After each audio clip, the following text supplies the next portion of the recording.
Ayan, hello guys, good morning. Magandang umaga sa inyong lahat. Ito na po si Inday Garutay ng inyong taga Butuanon.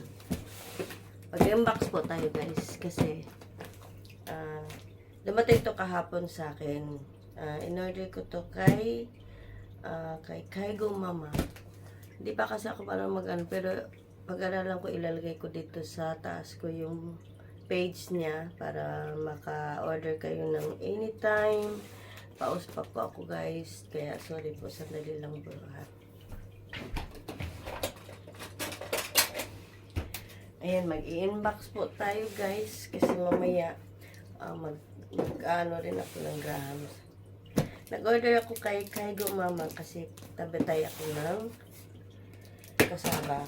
Kaya ko naman sinunod to guys, pero alam mo, nagsisira kasi yung oven ko, kaya nag-order na lang muna ako. Pero matagal ko itong hinintay guys, kasi maraming order si Kaigo Mama. Ayan.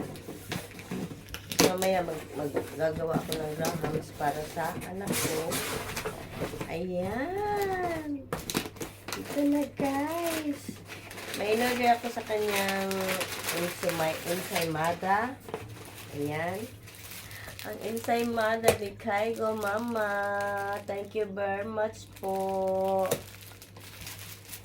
Ayan. Paborito ko talaga ensaymada. Talaga nung nagpupunta pa ako ng nung Nagoya, nag-ano ko ng ilang tring ganyan.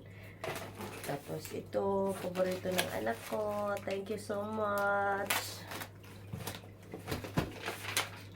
At ang ating masarap na bibingka. Yan. Bibingka. Bago siyang guys.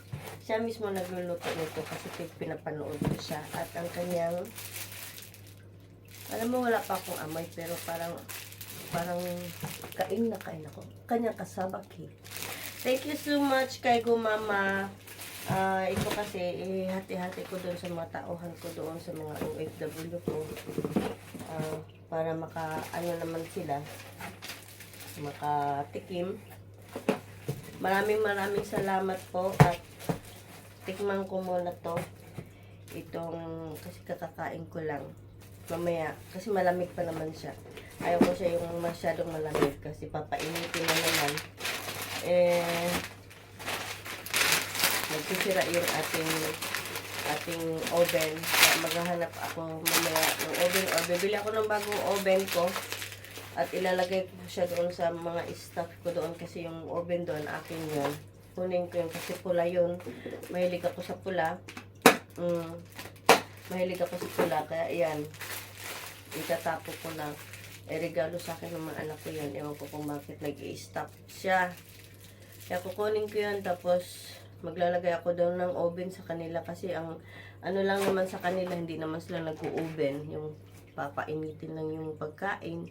Yun lang. Tapos, mga siguro mura lang naman yun kasi mahal yun. Mas yun kasi may oven yun. Ayun, gumagawa kasi ako ng tinapay. Kaya kukunin ko yun. Papalitan ko na lang. Okay? Thank you so much Kaigo Mama sa pinadala nyo sa akin. At paborito ng anak ko tong ito. Thank you so much. Suskari sa Mades. Bye bye.